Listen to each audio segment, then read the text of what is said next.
Assalomu alaykum va rahmatullohi va barakatuh. Aziz din qardosh mo'min birodarlar, yaxshimisizlar? Sizlarga bir ajoyib qissa aytib beraman. Muhabbat qissasi bo'ladi-ku. Hazrat Payg'ambarimiz sollallohu alayhi va sallam sahobiya ayollarga erlariga muomala qilishda juda ehtiyot qilar ekanlar. Ehtiyot bo'lishga tavsiya qilar ekanlar. Erini ko'nglini orqasida Allohning roziligi borligini aytar ekanlar. Haligi ba'zi bir ayollar bo'ladi-yu, bu yoqdagi qaragan odamga ja oshirib yubordi deydi-ku. Ja oshirib yuboradigan ayollar bo'ladi-yu. Erini hurmat qilishda, erini xizmat qilishda juda oshirib yuborayotgan ayolni ko'rsangiz, bilingki, sahobiyalarning yarmiga ham yetib bormabdi. Bir sahobiy aytadilar: biz erlarimizga sizlar podsholaringizga qilayotgan muomalani qilardik. Bir sahobiyadan so'rashadi. Payg'ambarimiz sollallohu alayhi vasallamning qizlari bor edi-ku, Fatima binti Muhammad alayhissalom. Shu ayoldan so'rashgan ekan: "Ey Fatima, bunchalik qilib yormanglar-da" deydi-ku. Nega bunchalik siz Hazrati Aliga haddan tashqari xizmat qilar ekan? Haligi ba'zi ayollar bo'ladi-ku, erini ishdan kelsa oyoqlarini yuvib, artib, yog'lab qo'yadigan bo'ladi-ku. O'ta o'tkazib yuborar ekanlar. Nega bunchalik qilasiz deganda, Fatima radhiyallohu anha aytadilar: "Buni mashaalloh. Zo'r gap aytaymi? Makka mukarramada svet o'chib qoldi. Mazam? Nima deyatdim? Shoir bu ayolni nimasini aytadi? G'amini. Eringizga bunchalik mehribonsiz, bunchalik xizmatini qilasiz desa, dedi: "Qasdim meni Tangrim rizosi, bitar bul o'rtada er muddaosi." Meni asli maqsadim Allohning roziligi.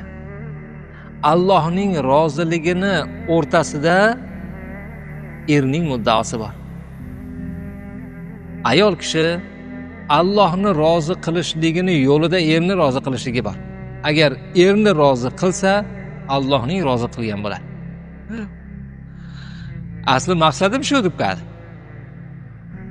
Ikki toat muyassar bo'lsa ishda, nechuk summay bo'yin amraylamishda. Agar ikkita toat bitta ishda paydo bo'ladigan bo'lsa, nechun menga buyruq bersa, buyrug'iga itoat qilmay deydi. Xullas, asosiy mavzuga qaytaylik.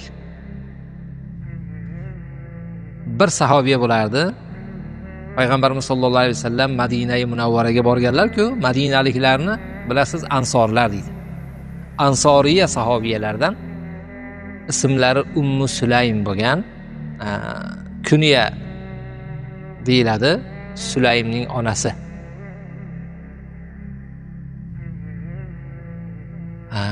O'zi asli ota-onasi qo'ygan ismni Rumaysa bo'lgan deyshadi. Esingizda qolsin. Hozir ham ota-onalar qizlariga Rumaysa deb ism qo'yishadi. Xullas, bu ayol nihoyatda pokiza, odob axloqi juda joyida va chiroyli ayol bo'lgan ekan. Bu ayolga Madina Munavvarani o'ta kelishgan, chiroyli, boy kishilardan Abu Talha degan kishi sovchi qo'ydi. Sovchi qo'ysa, bu ayoldan rad javobi ketdi. Attang. Abu Talha aytdi: "Attang. Hamma xotinlar bir ko'r ekanda. Bu xotinni ham maqsadi shu sariq bo'lsa kerak debdi. Sariq deb tillani aytadi. Tilla kumushdami maqsad? Kattaroq narsa talab qilyapti mendan. O'shaning uchun o'zini nima qilyapti? Roziga solyapti. debdi. Degan gap chiqadi. Shunda Ummu Sulaym aytgan ekanlar. Abu Tolha shunday odamki, haligi o'rtadagi aytayapti-da, Abu Tolha shunday odamki, bunaqangi odamlarni odatda sovchisi qaytarilmaydi. Lekin u kishi bilan meni o'rtamda bir devor bor. Bu devordan oshib o'tishning iloji yo'q. Men muslimaman. Muslima ayol nomusulmon erkakka turmushga chiqa olmaydi. Agar Abu Tolha shu gapini gap desa, menga shunaqa isnot qo'yyaptimi? Endi shu gapiga javob qilsin. Iymoni meni mahrum bo'lsin degan ekan. Meni shu pulga ishqiboz deyaptimi? Iymoni meni mahrum bo'lsin. Bir pul mahromiyman. Iymonga kelsa tegaman. Abu Tolha radhiyallohu anhu Ummu Sulaymga iymonga kelib uylanadi.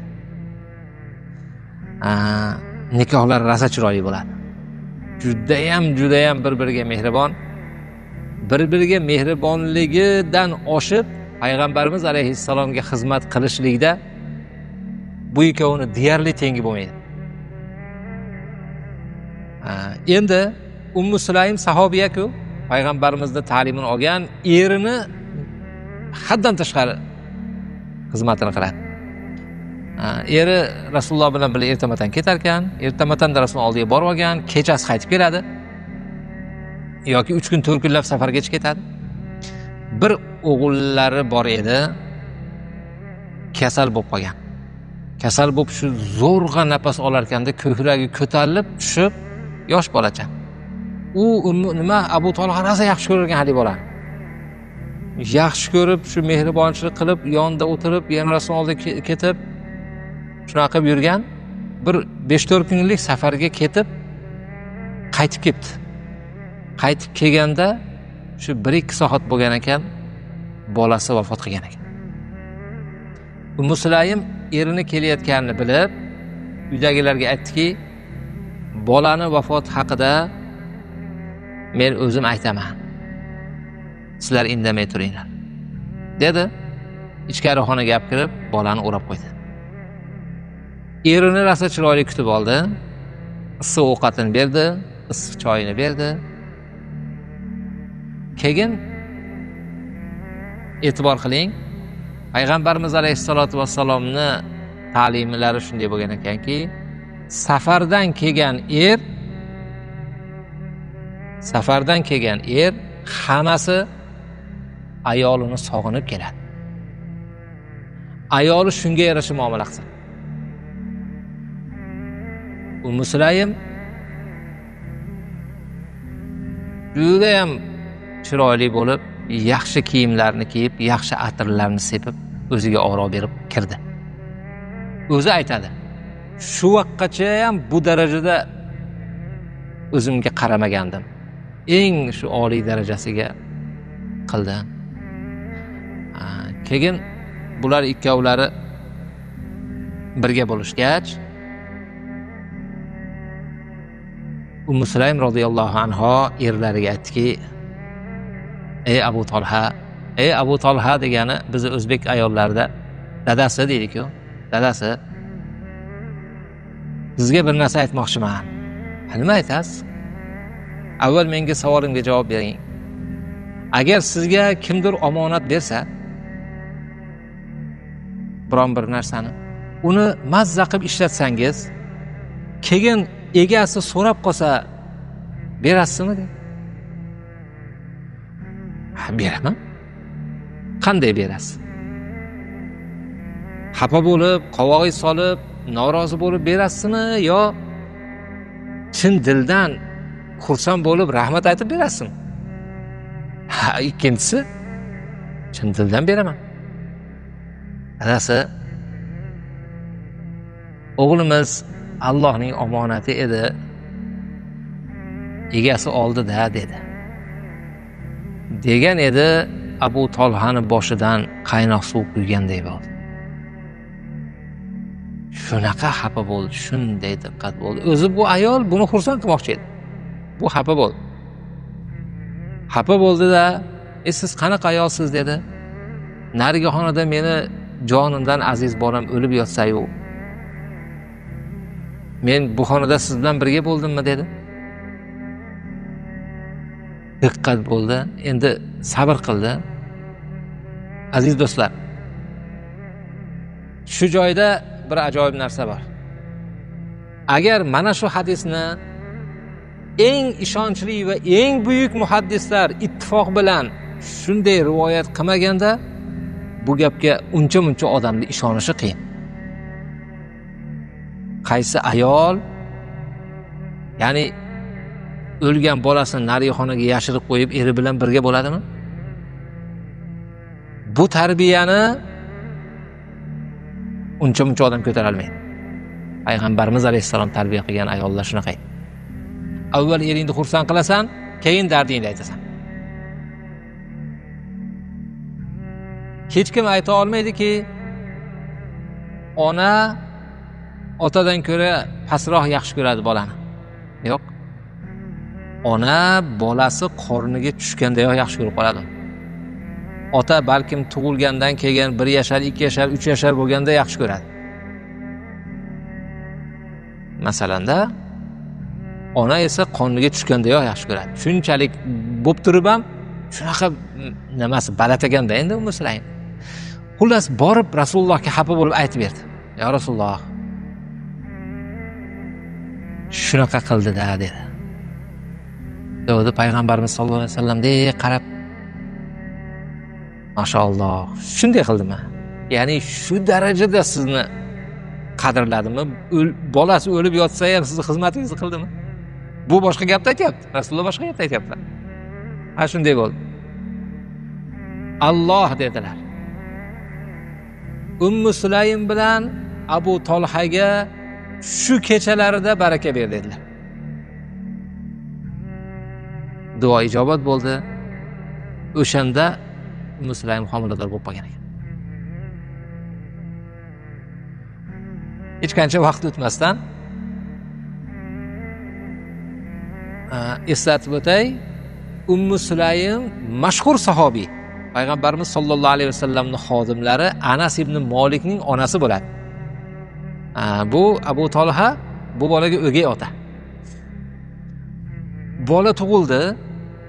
Tug'ilgan bolani darrov tozalab, artib, yo'rgakka solib, Anas dedilar, to'g'ri Rasulullohning oldiga olib bor. Hali bola onasini emgani yo'q. Uzoqdan Rasululloh ko'rdilar, Anas roziyallohu anhu bola ko'tarib kelyaptilar. Mashalloh, Ummu Sulaym tug'dimi dedilar. Olib kelishdi, payg'ambarimiz sollallohu alayhi vasallamning etaklariga solishdi. Anas ibn Malik aytadilar, Madina-i Munavvarada qora nima bor? Xurmo bor. Ajva deydi. Shuni Rasululloh og'izlariga soldilarda uzoq chaynadilar. Uzoq chaynagandan haligi xurmo qo'yiq suv bo'lib qoldi. Erinmay keyin bolani og'ziga sola boshladilar. Haligi bolani tug'ilgandan keyin onasini emmasdan turib Rasulullohning og'izlaridan haligi xurmoning sharbatini ichyapti bola. Shunaqa chappillatib ichayotganmish-da. Rasululloh kulib, mana bu Ansoriyning xurmoni yaxshi ko'rishini qarang. Ansorlar, Madinaliklar hammasi xurmoxo'r bo'lgan-ku. Ansoriyning xurmoni yaxshi ko'rishini qaranglar dedilarda Rasululloh duo qildilar ekan shu bola.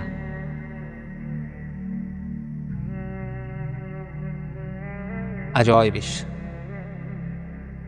Alloh subhanahu va taolo bu bolaga shunaqa baraka berdiki, 10 ta o'g'li bo'lgan, 10 ham hofiz Qur'on bo'lgan. 10 ta o'g'li bo'lgan, 10 ham hofiz sunnat Rasululloh bo'lgan. 10 ham muhaddis bo'lgan. bir o'g'lini muhaddislar yaxshi tanishadi. Ishoq ibn Abdulloh ibn Abu Talha degan buyuk muhaddis bo'lganlar. Bu hozirgi bolani o'g'li. Imom Buxoriydek, Imom Muslimdek, Imom Termiziydek, Ibn Mojjadek, Abu Dovuddek hadis otalarini shayxi bo'lgan. Imom Malik aytar ekanlar, Ishoqni oldiga hech kimni qo'ymayman. Ishoqdan balandga hech kimni qo'ya olmayman. Shu darajada buyuklar chiqqan. Kimning barakasidan? O'zini musibatini, erini xursandchiligini oldida unutgan ayolning barakasidan. Eri safardan charchab kelgan ayol dardini aytmaydi. Erini ko'yniga qaraydi. Eri charchog'i bosiladi, qorni to'yadi, keyin dardini aytadi. Qarang payg'ambarimiz alayhisalom tarbiyalarini. Hozir shuni eslab sizlarga ham aytkim keldi. Alloh rozi bo'lsin shu ayollardan, u ayollarni tuqqan bolalaridan, ulardan tarqagan muhaddislar va hofizlardan. Omon bo'linglar.